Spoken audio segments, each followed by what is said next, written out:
শুধু আল্লাহ ছাড়া সব ধ্বংস। আজরাইলও ধ্বংস, যে সিংহায় ফুক দিব সেও ধ্বংস হবে। মোট কথা কেউ থাকবে না। এটা হলো সমষ্টিগত কিয়ামত। আর প্রথম হলো যে যখন মারা যাবে তার কিয়ামত তখন থেকেই শুরু হবে। যুবক ভাইরা আমার, আল্লাহ বলেন প্রত্যেকটা মানুষের কিয়ামত আছে রে। যে যখন মারা যায় তার কিয়ামত শুরু হয়ে যায়। যেদিন মারা যাবেন আল্লাহ বলেন হিসাব নেওয়ার জন্য আল্লাহ পুনরায় আবার আমাদেরকে দাঁড় করাবে। আলোচনার শুরুতে একটা কথা বলছিলাম, আমরা কিন্তু এই পৃথিবীতে পরীক্ষা দিতে আসছি, ইয়াদ আছে না? পরীক্ষা দিতে আসছি। বলুন তো রেজাল্টটা কোথায় দিবে? রেজাল্ট কিন্তু পরকালে হবে। আল্লাহ কয় রেজাল্টটা দেখানোর জন্য আবার তোদেরকে পুনরায় আমি জীবিত করব। আল্লাহ বলেন সিংহায় যখন ফুঁক দিব সব ধ্বংস হয়ে যাবে রে। সব ধ্বংস হওয়ার পরে সর্বপ্রথম আমি আবার জীবিত করব ইসরাফিল আলাইহিস সালাতু ওয়াস সালামকে। আবার আল্লাহ বলবেন সিংহায় ফু মার। যেই মাত্র আরেকবার ফু দিবে ওই শেষের ফুয়ে প্রত্যেকটা মানুষের বডির ভিতরে আল্লাহ আবার রূহ দিবে। কাদা মাটির থেকে আবার রূহ পাইয়া মানুষগুলি মাটি গঠন হবে, আবার পুনরায় বডি গঠন হবে। কাদা মাটির থেকে আবার আপনি ওইটা দাঁড়াবেন।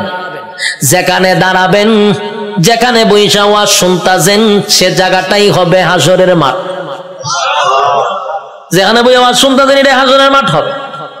এই পৃথিবীটাকেই আল্লাহ হাসরের মাঠ বানায়া দিবে। কিন্তু এখনকার পৃথিবী আর তখনকার পৃথিবী একরকম নয় রে। তখনকার পৃথিবী আর এখনকার পৃথিবীর মধ্যে উল্লেখযোগ্য একটা বেশ কম থাকবে। এখন তো কত উঁচু উঁচু বাড়ি আছে, পাহাড় আছে, সাগর আছে, নদী আছে। তখন কিছুই থাকবে না, সমতল একটা মাঠের মতো। মানুষ সেখান থেকে দাঁড়াবে। আর বিজ্ঞানী বলেন মানুষকে আমি কেন দাঁড় করাবো জানো নি? দুনিয়ার জমিনে পরীক্ষা দিছিলি আমি আল্লাহ, সেটার রেজাল্ট তোর হাতে ধরায়া দিব। মানুষ গিয়া জমা হবে হাসরের মাঠে। কেউ পানি পান করবে, কেউ কলিজা পাটা পিপাসা লইয়া হাসরের মাঠে দাঁড়ায়া থাকবে। একদিন নয় রে, 2 দিন নয়, 50,000 বছর দাঁড়ায়া থাকতে হবে। সাধারণ কথা না, সাধারণ কথা না। পানির পিপাসায় জিহ্বা কুকুরের মতো বাহির হবে। আল্লাহর পয়গম্বর বরকতে হাত দিয়ে কাউকে পানি পান করাবে, আর কেউ পানি না পান করে হাসরের মাঠে দাঁড়ায়া থাকতে হবে। 50,000 বছর বাড়ির কাছে না। সূর্যের তাপে মানুষের মাথার মগজগুলি গলে গলে পড়বে, জিহ্বাটাও বাহির হবে। এই অবস্থায় যে কত হাজার বছর মানুষগুলি একটা সময় বিরক্ত হইয়া চিৎকার দিবে আর বলবে মালিক রে, জান্নাতে দেও না হয় জাহান্নামেই দেও, হাসরের মাঠে আর ভালো লাগে না, সেখান থেকে আমাদেরকে সরায়া দাও।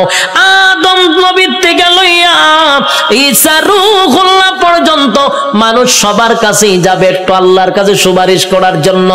আদম নবীও বলবে ইয়া রাব্বি নাফসি, ইব্রাহিম আলাইহিস সালাতু ওয়াস সালাম বলবে ইয়া রাব্বি নাফসি, নূহ পয়গম্বর বলবে ইয়া রাব্বি নাফসি, মুসা নবী বলবে ইয়া রাব্বি নাফসি। এইভাবে 1,02,24,000 পয়গম্বর ইয়া ঈসা আলাইহিস সালাতু ওয়াস সালাম পর্যন্ত সবাই একটা কথা বলবে ইয়া রাব্বি নাফসি। আমার কি উপায় হবে? আজকে আল্লাহর সামনে কথা বলার সাহস কোন নবীর হবে না। কথা বুঝতেছেন আমার? আল্লাহ এত রাগান্বিত। এই যুবক ভাই, আলোচনার শুরুতেই বলেছিলাম আল্লাহর নাম রহমান, দয়া মায়া বেশি। কিন্তু আল্লাহর গজব আমরা এখনো দেখি নাই, সেটা হাসরের মাঠে দেখব। আল্লাহ সেদিন কাহার রূপ নিয়ে দাঁড়াবে, সেদিন আল্লাহর সামনে কথা বলার সাহস কোন নবীরাও পাবে না, শুধুমাত্র কেবলমাত্র আমাদের নবী ছাড়া। আদম নবীর থেকে লইয়া ঈসা রূহুল্লাহ পর্যন্ত একটা কথাই বলবে ইয়া রাব্বি নাফসি। আমার কি উপায় হবে গো?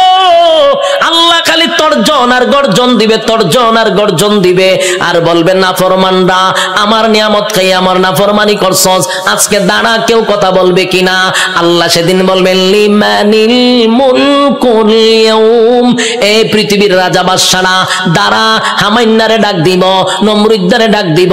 আল্লাহ সেদিন বড় বড় ক্ষমতাশীলরে ডাক দিবে, নমরুদ্দা দাঁড়া, ফেরাউন্না দাঁড়া।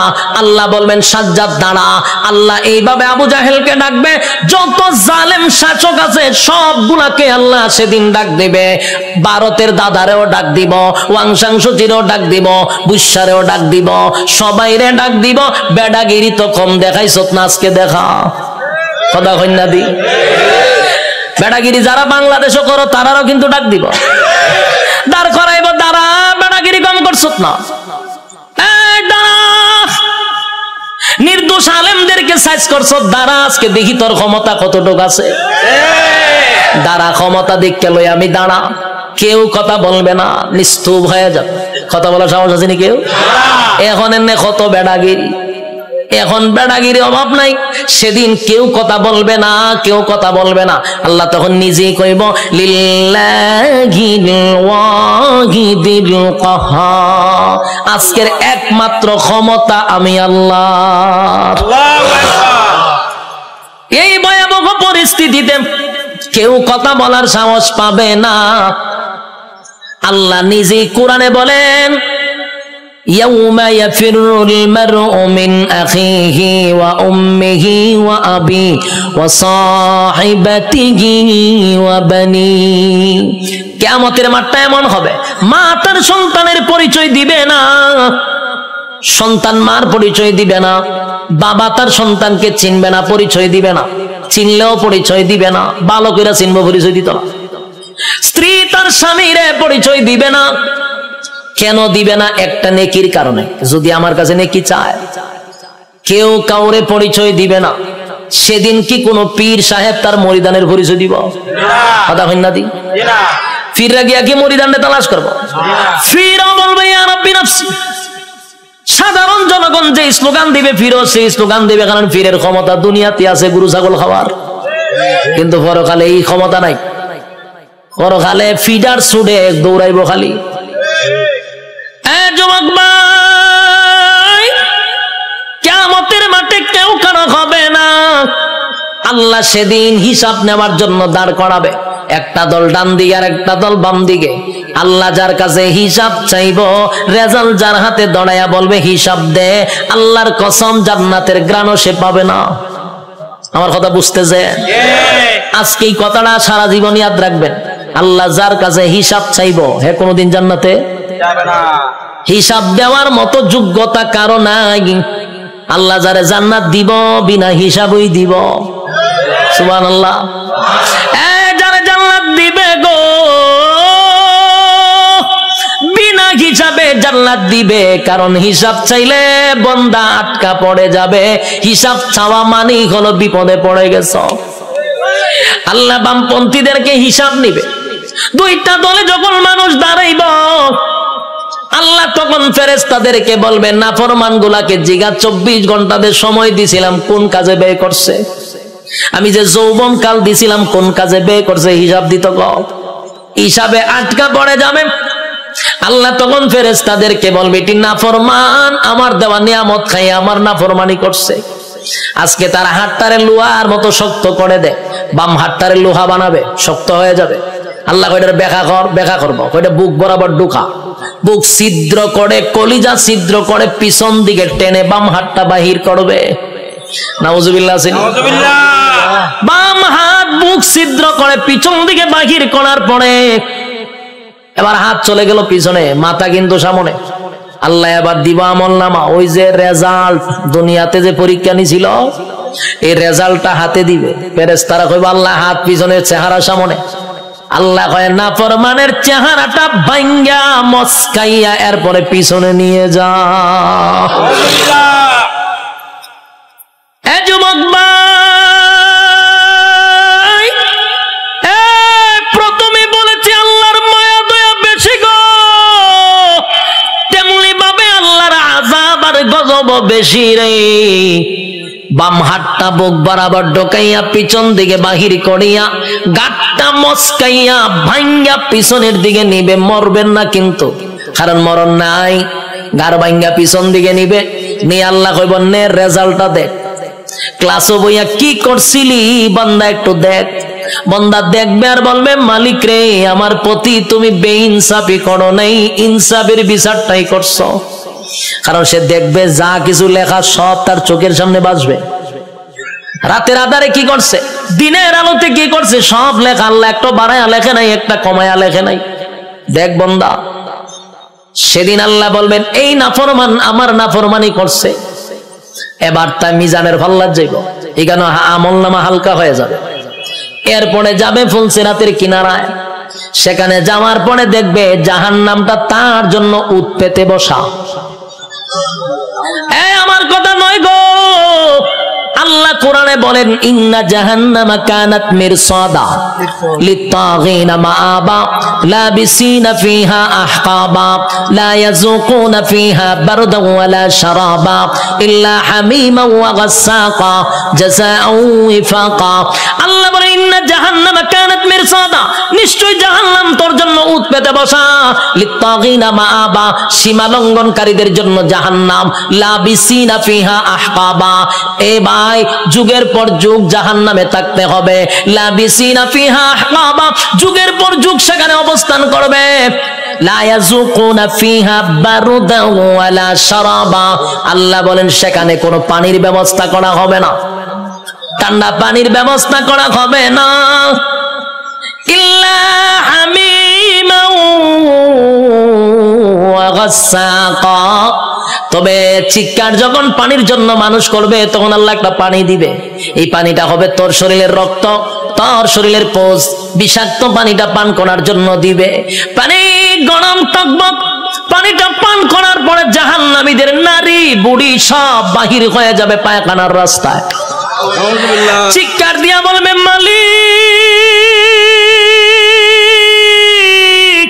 এমন পানি তো তোমার কাছে চাই নাই গো, এমন পানি তো তোমার কাছে চাই নাই, তোমার কাছে চাই নাই। এটা কেমন পানি দিলা, বেদনা বিষাক্ত বেড়ে গেল। আল্লাহ তখন যে জবাবটা দিব এর থেকে আরো ভয়ানক জবাব। আল্লাহ কয় জাযাআও ওয়াফাকা, বান্দারে এটা তোর কৃত কর্মের পূর্ণ ফল। এতক্ষণ ভাই যে শারীরিক কষ্ট, এই কথাটার কারণে মানসিক কষ্ট বেড়ে যাবে। আল্লাহ কয় এখন মজা বুঝ কেমন লাগে, আমার দেওয়া নিয়ামত খাইয়া আমার নাফরমানি করছ, আজকে মজা বোঝ। আমি তোরে পানি দিছিলাম দুনিয়াতে, ঠান্ডা পানি, মিষ্টি পানি। গরমের সময় টিউবওয়েলের পানিটা তোর জন্য ঠান্ডা করে দিছিলাম, এই শীতের সময় পানি গরম করে দিছিলাম। এত নিয়ামত খাইয়া তো আমি আল্লাহরে একবার ডাক দেস নাই, আজকে কেন আমারে ডাকস? খা এখন বিষাক্ত পানি খা, মজা বোঝ কেমন লাগবো। আর কষ্ট বেড়ে যাবে। বুড়াবাসীরা একটা কথা মন গড়া বলি নাই, এতক্ষণ যা বলছি কোরআনের বাহিরে একটা কথাও বলি নাই। কোন গল্প বলার জন্য আমারে আনেন নাই, আর আমিও কোনো মাহফিলে গল্প বলিও না। যতক্ষণ বসছেন কোরআনের বাহিরে কোনো কথা শোনেন নাই। শেষ কিছু সময়, আমি আর সময় লম্বা করব না, কিছু সময় আপনারা আমার দেন, আমি ফিনিশিংটা দিয়া দিই। এবার আর শোন, বিরক্ত হইতেছেন? হ্যাঁ, বিরক্ত আমার ডাবল সুবিধা। আমার মাথায় ব্যথা করতেছে, তারপর আপনাদের আগ্রহ দেখে ওয়াজ করতেছি, খারাপ লাগতেছে? বিরক্ত হইতেছে? কথাগুলি দিলের কান লাগায়া শুনেন। রব্বে কারীম কিন্তু হিসাব নেওয়ার জন্য আবারও দাঁড় করাবে, হিসাব নিবে, জাহান্নামে আপনার স্থান হবে। আল্লাহ কয় আমি তোরে নিয়ামত দিছিলাম আমার ইবাদত করার জন্য, গোলামি করলি শয়তানের, আমি আল্লাহর গোলামি করলি না। এখন মজা বুঝ, জাযাআও ওয়াফাকা। ছাইরা দিত না কিন্তু আল্লাহ। যুবক ভাই, এখন আসুন, একটা দল জাহান্নামে চলে গেল, আর একটা হলো ইল্লা আসহাবাল ইয়ামিন। আর একটা দলের কাছে আল্লাহ কোনো হিসাব চাবে না, বিনা হিসাবেই জান্নাত দিবে। বিনা হিসাবে জান্নাত। রব্বি কারীম বিনা হিসাবে জান্নাত দিবে গো। বিনা হিসাবে জান্নাত দিবে। ডানপন্থীদেরকে আল্লাহ ডান হাতে আমলনামা দিবে। ডান হাতে আমলনামাটা ডানপন্থীরা পাওয়ার পরে খুশিতে লাফাইতে লাফাইতে লাফাইতে থাকবে। এত আনন্দ কেন জানেননি? নিম্নস্থলের একটা জান্নাতির জন্য আমার আল্লাহ এই পৃথিবীর 10টা পৃথিবীর সমান জান্নাত রাখছে। আরো জোরে করে আল্লাহু আকবার, আরো জোরে আল্লাহু আকবার। ইমানের আওয়াজ দিয়ে বলেন আল্লাহু আকবার। রব্বে কারীম বলেন বান্দা শুন, এই পৃথিবীর 10টা পৃথিবীর সমান্তরে জান্নাত দিব, নিম্নস্থলের জান্নাতীরে 10টা পৃথিবীর সমান রাজত্ব দিব। ডান হাতে আমলনামাটা পাইয়া বান্দা লাফাইতে থাকবে আর বলবে মালিক আমি এত খুশি এত খুশি এত খুশি, এত আনন্দ আমি কোথায় রাখবো? লাফাইতে থাকবে। আল্লাহ কয় দাঁড়া, লাফাস কেড়ে। আল্লাহ আমি এত বড় নিয়ামত পাইছি, কোথায় রাখবো গো? আমি আনন্দ কোথায় রাখবো? দুনিয়ার মানুষ 10 কেজির একটা কাপ বিশ্বকাপ পাইয়া সারাটা দেশ আনন্দে লাফানো শুরু করে, আর আল্লাহ কয় গোটা পৃথিবীর 10 পৃথিবীর সমান এক একটা রাজত্ব দিব। খুশি কম না বেশি? খুশি হওয়ার আরো কারণ আছে। আল্লাহ বলেন জান্নাতি শুন, দুনিয়াতে যদি তোর আমি আমেরিকার প্রেসিডেন্ট বানাইতাম কিন্তু এক সময় তোর মরণ লাগতো। কথা হয় না? আমেরিকার প্রেসিডেন্টের মরণ আসেনি? বাংলাদেশে যারা রাজত্ব চালাইতেছে তার মরণ আসেনি? গোটা পৃথিবীও যদি রাজত্ব করত, জুলকারনাইন গোটা পৃথিবী রাজত্ব করছে, মরণ ছিল। বাদশা সুলাইমান গোটা পৃথিবীর রাজত্ব করছে, মরণ ছিল। নমরুদ্দা গোটা পৃথিবীর বাদশা ছিল, মরণ ছিল। বখতে নসর গোটা পৃথিবী রাজত্ব করছে, মরণ ছিল। তাহলে গোটা পৃথিবী রাজত্ব করলেও মরণ আছে রে। আর আল্লাহ বলেন 10 দুনিয়ার সমান একটা জান্নাতের রাজত্ব দিব, আর কোনদিন মরবি না। একটা জবান বন্ধ রাখবেন না, বলুন সুবহান। মরণ নাই, এর থেকে বড় আনন্দ আসেনি। মরণ নাই, মরণ নাই, মরণ নাই। জান্নাতে ঢোকার পর আর মরণ নাই। আল্লাহ কয় দাঁড়া, মরণ নাই, আরো খুশিতে লাফাইব। এত আনন্দ কোথায় রাখবো? এখন আর মরবো না। আনন্দের সুরে লাফাইতে থাকবে। আল্লাহ কয় দাঁড়া, লাফাইস না, আরো আছে। আল্লাহ কি আছে? বলে আর কোনদিন তুই বৃদ্ধ হবি না। পৃথিবীর কোন মানুষ কি বৃদ্ধ হতে চায়? কথা হইনা দি, কেউ বৃদ্ধ হতে চায় না। সাদা দাড়ি লইয়া সেলুনে যায় গিয়া দেখবেন কালার কইরা খালা বানাই লইয়ে পড়ে। যদি জিগায় কালা করছত কেরকম নাইলে বুড়া দেখা যায়, তাহলে তার উদ্দেশ্য কোনো বুড়া হতে চায় না। বুড়া হতে চায় না রে। পৃথিবীর কেউ বৃদ্ধ হতে চায় না, বুড়া হতে চায় না। আল্লাহ কয় বুড়া হন লাগবো। কথা কোন ঠিক নেই?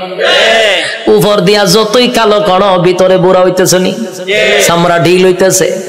বৃদ্ধ হতে হবে। আল্লাহ কয় জান্নাতের ভিতরে নিয়ামত হলার কোনদিন বৃদ্ধ হবি না। 32 বছরের হায়াত দিব, কোনদিন বয়স 33 হবে না। আমার কথা বুঝছেন নি? বয়স কত হবে? 32 হবে, আর কোনদিন 33 হইতো না। বয়স আর বাড়বেও না কমবেও না, এইভাবেই থাকবো। যৌবন কমবেও না বাড়বেও না, প্রথম যেমন ছিল এমনই থাকবে। আল্লাহ বলেন আমি তনে কমপক্ষে 60 হাত লম্বা বডি বানায়া দিব আদম নবীর মতো। সুবহান। আল্লাহ বলেন কণ্ঠ দিব দাউদ নবীর মতো। আল্লাহ বলেন সৌন্দর্য দিব ইউসুফ নবীর মতো। চরিত্র দিব মুহাম্মাদুর রাসূলুল্লাহর মতো। এতগুলা নিয়ামত দিয়া আল্লাহ বলেন জান্নাতের ভিতরে নিম্নস্থলের একটা জান্নাতীরে কমপক্ষে বউ দিব, কমপক্ষে 72টা। এটার আওয়াজটা কমে গেছে কেন? বউ দিব, এরপর আপনার খুশি না? ঘটনা এটা না, বউ উনলে ডরান। আর কেমনি খুশি? তখন মানুষ নির্যাতিত হইলো বউ দিয়া, হইতে পারে না, সইতে পারে না। বাস্তব না বাস্তব? সারা বাংলাদেশে খালি নারী নির্যাতন, পুরুষ নির্যাতন দেওয়া, এটা নিয়ে কোনো মাতামাতি নাই। এমপিরা পর্যন্ত ঘরের এমপির কাছে মাথা নত হইরা লায়, নির্যাতিত। কিন্তু এটা নিয়ে সরকার কোনো মাথা কামায় না। এর লিগে মানে বিয়া কথা হলো ডরায়, ঠিক নেই? একবার হাত তুলে আল্লাহ আমার তুমি নেও, আমার নেও, আমার নেও, আমি আর থাকতাম না। বউ উঠতেছে রেখো আল্লাহ আমারও লিয়ে যাবো, তুমি দেখো আর মরে গিতা করতাম ওইটা গীতা বলে তুই যখন আমার সাথে যাবে তার মরতাম করে আমি, তোর অশান্তিতে তুই আমি আল্লাহর কাছে প্রার্থনা করতাম যে মরতাম, তুই দেখে তোর সাথে আবার আমি যাইতাম, তুই গেলে আমি আর মরতাম করে। এখন বুঝেন বউ দিয়া কত অতিষ্ঠ হইছে, কি যন্ত্রণা। একেবারে আল্লাহর ওলির বউ কিন্তু একবার বালা না, কারণ রগ একটা তেরা করে আল্লাহ বানাইছে। আমি কিন্তু বুলাবাসীর কোন মহিলার প্রতি কথা কইতেছি না, আমি সারা বাংলাদেশের কথা কই, বুলা বাদ দিয়া নাহলে আবার মহিলার আন্দোলন করবো যে উজুর আর পাইছেন না, উজুর আর পাইছেন না। না মহিলার আমি আপনার দেশের মহিলাই দেখছি না, তা আমি মহিলার ব্যাপারে বদনাম করার দরকার আসেনি। আমি আমার এলাকার কথা কইতেছি, কোন অসুবিধা আছে? আল্লাহ কয় জান্নাতে বউ দিব ওরা, জুড়ে কন ৭২ নিম্ন স্থলের জান্নাত, কোন রকম যারা জান্নাতে গেছে। আর স্পেশাল যদি হয় কিতা বুঝো, বউর অভাব পড়বনি। জান্নাতের বউগুলা কেমন হবে? দুনিয়ার বউ নয় রে। দুনিয়ার বউ যত সুন্দরী হোক, প্রথম দেখার পরে আস্তে আস্তে বয়স বাড়ে, বাচ্চা কাচ্চা হওয়ার পর ভালো লাগে না, আস্তে তো আকর্ষণ কমেনি, যেটা বাস্তবিটা কই না করে আল্লাহ নিজে হইতে আকর্ষণ কমবে। কিন্তু জান্নাতি একটা হুর দিলে এর ভাই যে প্রথম চাইবেন 40 দিন সাওয়ার মধ্যে যাইব গা, সুবহানাল্লাহ। এই যে চাইছেন এই সাওয়ার মধ্যে 40 দিন শেষ, আল্লাহ কি পরিমাণ সুন্দর দিয়ে বানাইছে, সুবহানাল্লাহ। আল্লাহ রাসূল বলেন কোন হুর যদি থুতু ফালাইতো আটলান্টিক মহাসাগর, পুরা পানি মেশকে আম্বর হয়ে যেত গা। কোন হুর যদি হাত বাইর করে লাড়া দিত, সূর্য আর দরকার ছিল না, এটাই যথেষ্ট। কিতা বুঝো, সুবহানাল্লাহ আসেনি? এমন সুন্দর আল্লাহ হুর দিব। একটার ভাই চাই আমরা 40 দিন যাবো, বাকি আরো বাদ 71টা রয়েছে। ইডির ভাই একটা চাইতেছে তো আমরা দিন এমনি যাইব, খুশি না বাজার? আর এগুলা দুনিয়ার বউয়ের মতো না, বউয়ের মতো না। দুনিয়ার বউ যদি 3 ঘন্টা বালা থাকে, 6 ঘন্টা ঝগড়ার মধ্যে থাকে। বাস্তব না বাস্তব? 3 ঘন্টা এখন খুব বালা রক সোজা, 3 ঘন্টা যে আপনি যদি ঝগড়া করতে করতে, আল্লাহ কয় জান্নাতি মহিলারা কোন সময় আপনার সঙ্গে ঝগড়াও করবে না, অভিমানও করবে না। জান্নাতের ভিতরে 72টা বউ দিবে রব্বে কারীম। এই বউগুলা দিব আল্লাহ বলেন দুনিয়াতে অনুমতি দিছিলাম 4টা, কটা কপাল আসেনি 4টা? আপনারা ঠাডা হয়ে গেছে বাংলাদেশে জন্ম নিয়া। আচ্ছা কয় তারিখ গেছে? 14ই ফেব্রুয়ারি। বাংলাদেশের সিস্টেম হইল, উচিত কথা কইলে অনেকে ভালো পায় না, মানে বাংলাদেশের সিস্টেমটা কি আমি আপনারা শোনাই। বাংলাদেশ হইল প্রেম পীড়িত করতে পারবেন, প্রেম পীড়িত বুঝুননি, ভালোবাসা করতে পারবেন, ফিরিত করতে পারবেন। এই জন্য 14ই ফেব্রুয়ারিও দিছে ভালোবাসার লাগিয়া। কিন্তু ভালোবাসা করতে পারবেন কার সাথে? 12 বছর হোক, 13 বছর হোক, 14 বছরের মাইয়ার সাথে প্রেম করতে পারবেন, কিন্তু বিয়া করতে পারতেন না। বিয়া করলে হয় দ্বন্দ্বনীয় অপরাধ, প্রেম করলে হয় এনজয়। কথা বুঝুন মনে কম, হাস্যকর বিষয় না, তামাশার বিষয় না। কথা দিয়ে কই নাবে, আমি কি মুর্দার সামনে কথা কইনি? তে কিতা মাতুই না দি, ও সিলেটি ভাষা মারে দিছি, কথার লাগিয়ে নি বুঝুন না আপনারা। ইয়া আল্লাহ, বেড়া লাগাই দিছি, ভাষা চেঞ্জ করতেছি, কইতেছি আপনারা মানে বলতেছি যে আমাদের দেশে প্রেম ভালোবাসা করা যায়, 14 বছরের মায়ের সাথে করলে হয় এনজয়। এক বয়সে বলা মানে এনজয় করে করুক। যদি বিয়া করেন গুনার থেকে বাঁচার লেগে বালা লুচ্ছা চোখ বালা না, বাস্তব না বাস্তব? বিয়া করতে করলে লুচ্ছা চোখ বালা না বলে, প্রেম করলে হয় এনজয়, এক বয়সে করে, এতে সমস্যা নেই। কি জালের বাংলাদেশের বাইরে, বাংলাদেশও বিয়া করলে কয় এর চোখ বালা না, প্রেম করলে কয় এনজয়। 14ই ফেব্রুয়ারি দিছে প্রেম করবার লেগে। ভাদ্র মাসে যেমন কুত্তার সিজন আছে, ঠিক ফেব্রুয়ারি 14 তারিখেও এই বান্দরের গোষ্ঠী বলতে একটা সিজন আছে। মানুষ তো 2 ভাগে ভাগ হইছে, একটা হইল আদমের সন্তান আর একটা হইল বান্দরের সন্তান। বাস্তব না বাস্তব? ওই জাফর ইকবালের গোষ্ঠী একটা আছে, বান্দরের গোষ্ঠী। 14 তারিখ যা আছে বান্দর সান্দর লইয়া সব লাম্ব লাইমা খাম কু খাম দিনের খাম সব কইরা 10 মাস 10 দিন পরে 71 টিভি বাইরিব ওই বিভিন্ন ডাস্টবিনও দেখতো নবজাতক শিশু আসেনি। আজকে দেখবেন মাউতে কইলে নবজাতক শিশু পাওয়া গেছে ডাস্টবিনে, নবজাতক শিশু পাওয়া গেছে বিভিন্ন টয়লেটে। তুই এখন ইডি বসার খরচ করে যে সময় খাম কু খাম ফারকে হয় তখন বাধা দেশ না করে এই সময় এনজয়। আর যখন ডাস্টবিনও বাচ্চা পাওয়া যায় এখন নবজাতক শিশু পাওয়া গেছে, জুতা দা বাইরে কপালের সারা বাটাইলে দরকার। তামাশা শুরু হয়েছে। এই যে 14 ফেব্রুয়ারি এখন আটকাস না করে এই যে হোটেল গুলাতে পার্কে কত নিকৃষ্ট কাজ হচ্ছে, অবাধ জানাবে বিচার হচ্ছে, কোনো বাধা নাই। কিন্তু যখন 10 মাস 10 দিন পরে রাস্তাঘাটে ছোট ছোট বাচ্চা পাওয়া যায় তখন 71 টিভি বাইরে করবো এগুলা তো মারাত্মক একটা খারাপ কাজ, নবজাতক শিশু পাওয়া গেছে। আরো 2-1টা বান্দরের গোষ্ঠী রান্না করবো, আপনারা কি বলেন? এটা করবো না, এটা নিকৃষ্ট কাজ, নিকৃষ্ট কাজ। হেও কইবো আবার এই সময় জুতা থাকতো আমার তো আর কপালের মাঝে খালি বাড়িতাম। এটা না হইলে বাংলাদেশ। উচিত কথা কইলে মোল্লা বালা না, ঠিক নেই? মোল্লা বালা না। বান্দরের গোষ্ঠী মানুষ 2 ভাগে ভাগ হয়েছে এখন, ইয়াদ রাখবেন। আমরা হইলাম আদমের সন্তান, আর জাফর ইকবালের যারা আছে এটা সব হইলো বান্দরের সন্তান। জঙ্গল 2 বান্দরে আকাম কুয়াম করে জন্ম দিছে জাফর ইকবাল রে। আর এই সিলসিলা যতলা আছে সব জাফর ইকবালের আওলাদ। কেমনে হইছে? বইও লেখছে বান্দর আগে আসিল, আস্তে আস্তে আস্তে আস্তে লেঙ্গুর করে আসতে মানুষ হয়ে গেছে। বইটা আমি বই দেখছি, বইয়ের মধ্যে প্রথম বান্দর, এরপরে একটু বান্দর, এরপরে আরেকটু বান্দর, এরপরে সুজ হয়েছে, এরপরে মানুষ হয়ে গেছে। আমি চিন্তা করছি বইটা লইয়া যে এটা যে সময় লেখছে গাঞ্জা খাইয়া লেখছে, গাঞ্জা দেখাইছে। গাঞ্জা খাওয়ার পরে যখন দেখে বোতলের পয়সা এটা 2006 সালের গাঞ্জা, ডেট ওভার খাইয়া লেছে। ডেট ওভার গাঞ্জা না খাইলে কি রকম লেখা লিখতে পারেনি কেউ বই পাঠ্যপুস্তক? নাচতে নাচতে আজকে মানুষ হয়ে গেছে। হাস্যকর কথা না? এই ইতারে কিতার লেগে শিক্ষা জাগাত নিয়ে বয়াইতেছে আমি বুঝতে পাই না কোন কারণে। এগুলা তো প্রতিবন্ধী, বুদ্ধিজীবী নামের প্রতিবন্ধী গুলার নিয়ে বসায় দিছে। আমার মাথায় ধরে না কেমনে কয় যে বান্দর নাচতে নাচতে মানুষ হয়ে গেছে। ওয়ান ভাষের জ্ঞান মাথাত নাই, এদের নিয়ে বয়সে শিক্ষার মেইন জায়গাতে। বাংলাদেশের শিক্ষার যে কি অবস্থা এখন বুঝতেন না, সামনে বুঝলেন। এখানে যারা বসানো একজন কেউ নাস্তিক বানানো সম্ভব না, কিন্তু এরা টার্গেট আপনারে বানাইতেও না, এরা টার্গেট আপনারে নাস্তিক বানাবে না। এরা না টার্গেট হলো এর পরের জেনারেশন, নেক্সট জেনারেশন, মানে তোমার আমার বাচ্চা কাচ্চারা নাস্তিক বানাবে। এই জন্য বাবা হিসাবে প্রতিবাদ করা তোমার দরকার। এটা কিন্তু রাজনীতির বিষয় না, এটা কিন্তু ইমানি বিষয়। আমরা কি কোনো এমপি মন্ত্রীর বিরুদ্ধে বলতেছি? যারা মনে হচ্ছে তারা করতে থাক, কিন্তু যখন ইমানও হাত দিবি, আদম সন্তান আমরা, তুই যখন বান্দরের সন্তান তোর আমরা ছেড়ে দিব নি তোরে। মাশাআল্লাহ পার্লামেন্টে দেখছি এটা নিয়ে প্রতিবাদ হয়েছে।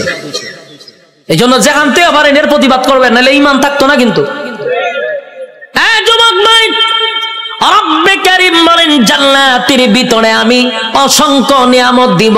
1 নাম্বার হলো মরণ দিব না, 2 নাম্বার হলো বৃদ্ধ বানাবো না, 3 নাম্বার হলো কণ্ঠ দিব, 4 নাম্বার হলো চেহারা সুন্দর দিব, চরিত্র ভালো দিব, বউ দিব 72টা। সুবহানাল্লাহ। সব পাওয়ার পরেও বান্দা খালি দৌড়াদৌড়ি করবে, আল্লাহ কিতা তো কাজ। আল্লাহ আমি আমার বন্ধু বান্ধবরে তো খাই, তুই দি জান্নাত বন্ধু কারে তো কাজ দেখেন তো। আল্লাহ ওইটা দি জাহান্নাম আছে। আল্লাহ আমি এর সাথে একটু কথা কব। আল্লাহ বলে জান্নাতি জাহান্নামীদের সঙ্গে কেমনে কথা বলবি? আল্লাহ কয় আপনারা বলছেন জান্নাতে যা চাইবো তা পাইবো।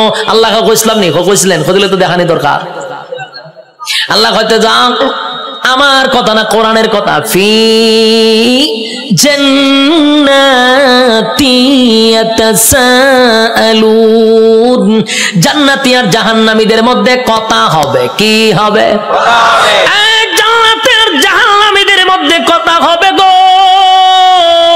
ফি জান্নাতি ইয়াতাসাআলুন, জাহান্নামী হবে সাকার নামক জাহান্নামী। ফি জান্নাতি ইয়াতাসাআলুন আনিল মুজরিমিনা মা সালাকাকুম ফি সাকার, সাকার নামক জাহান্নামীদের সঙ্গে কথা হবে জান্নাতীদের। কি কথা হবে? সংক্ষেপে বলি, জাহান্নামীরা জান্নাতীদের সঙ্গে, জান্নাতীরা জাহান্নামীদের সঙ্গে কথা হবে। জান্নাতীরা জাহান্নামীদের জান্নাতীর কাছে গিয়া বলবে ফি জান্নাতি ইয়াতাসাআলুন, এ জাহান্নামীরা বলতো দেখি কেন জাহান্নামে আসলি? সাকার নামক জাহান্নামীদেরকে বলবে কেন জাহান্নামে আইলি? একই সাথে ব্যবসা করতাম, একই সাথে চাকরি করতাম, একই সাথে খেলাধুলা করতাম, আমি জান্নাতি, তুই কেন জাহান্নামী?